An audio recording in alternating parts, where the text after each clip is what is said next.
And here we have to add cabbage, half cabbage, tomatoes, and the garlic leaves. These some extra ingredients we will have to add on the current 2 p.m.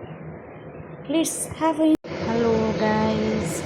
आज चाहिँ हामीहरू current 2 p.m. खाँदैछौँ. So first of all we have to put this current on a medium flame.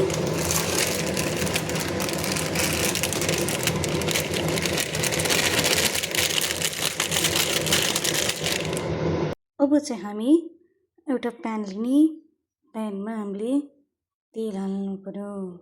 तेल हाल्ने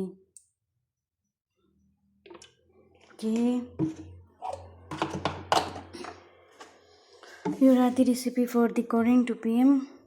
half cabbage, onion, chopped tomatoes, and the garlic leaves. These all are the we have to add. यो सबै कुरा हामीले चाहिँ यसमा fry गर्नुपर्छ.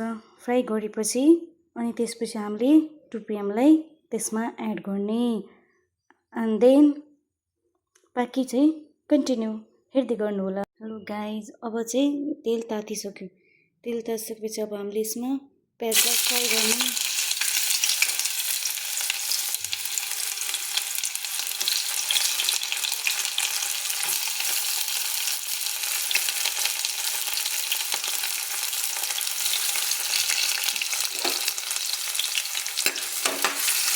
प्याजलाई एकछिन फ्राई गर्ने.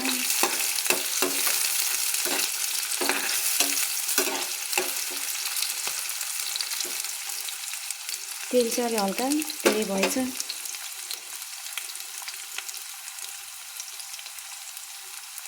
अब यसमा चाहिँ हामीले चोप टमेटोज हाल्ने.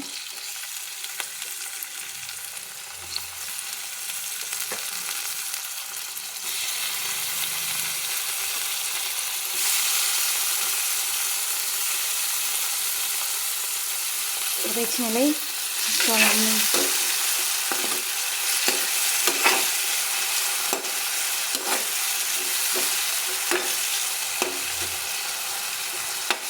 त्यसलाई एकछिन अलि पाक्न दिनु पर्यो. पुरै ठुलो ग्यास बनाउने. अब यसलाई एकछिन टमाटर पाक्छ. टमाटर पाकेपछि हामीले नेक्स्ट स्टेप भनेको बन्दा हाल्ने. बन्दा हालिसकेपछि गार्लिक लसुनको पत्ता हाल्ने. अब चाहिँ हामीले अब यो टमाटर पाकिसकेको छ. त्यसमा चाहिँ हामीले अघि रहेको काटेको बन्दा र लसुनको पत्ता एकैचोटि हाल्ने.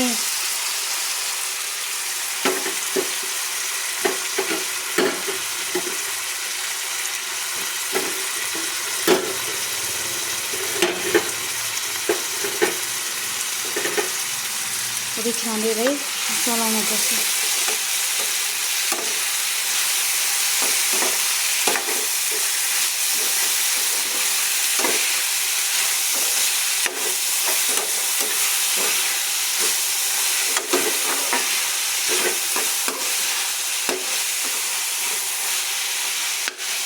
अब एकछिन हामीले यसलाई बन्दालाई एकछिन पाक्न दिनु पर्यो. त्यसमा हामीले चाहिँ थोरै हल्का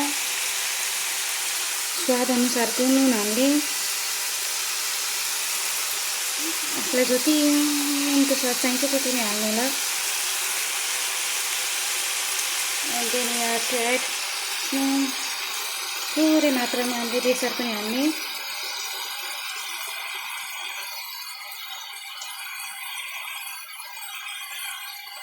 फेरि यसलाई चाहिँ चलाउने.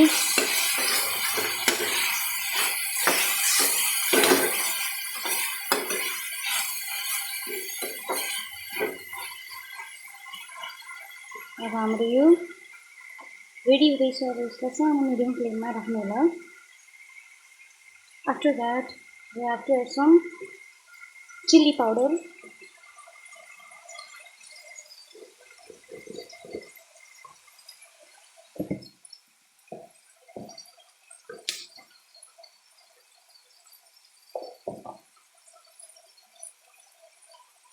थोरै हल्का चिल्ली पाउडर एड गरेँ मैले चाहिँ.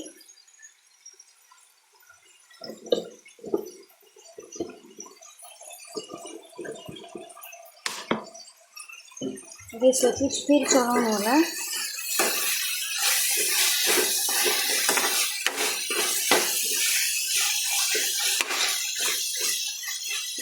अब एकछिन हामीले एकछिन पाक्न दिनु पर्यो।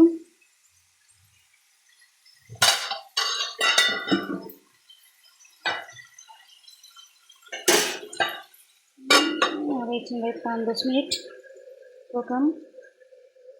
अब हामीले यसलाई यो बन्दालाई चाहिँ हाम्रो बन्दाले धेरै बेर नपकाउनु होला। एकछिन अलि 10 मिनट्स 10 मिनट जति पकाएपछि हामीले अब यो करेन्टको चिल्ली पेस्ट हाल्नु होला। हामीसँग सस छैन, नत्र सस पनि एड गर्न सक्नुहुन्छ तपाईहरुले। हजुरले सस पनि एड गर्न सक्नुहुन्छ। You can add many ingredients what you like.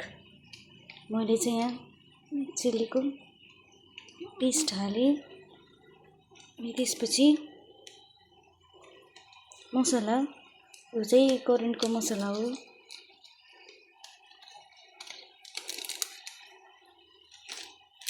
स्वाद अनुसार आफूले जति पिरो खानुहुन्छ त्यति नै हाल्नु होला। मैले चाहिँ 2टा प्याकेट चौचौटे 2टा प्याकेटको सबै हालेँ। Now we have to mix it well. यसलाई चाहिँ मजाले मिक्स गर्ने। मेरो साउन्ड चाहिँ इग्नोर गरिदिनु होला किनभने ब्याकग्राउन्ड साउन्ड। अब यसलाई हामीले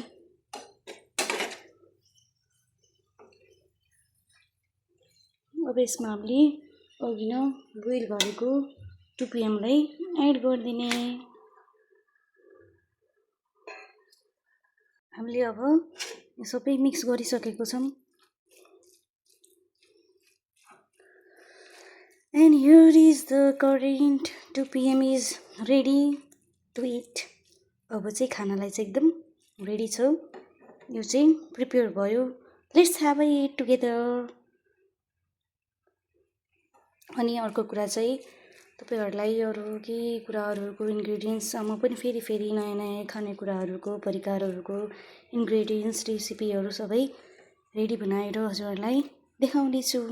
Okay, see you. Bye bye. Take care. Have a good day.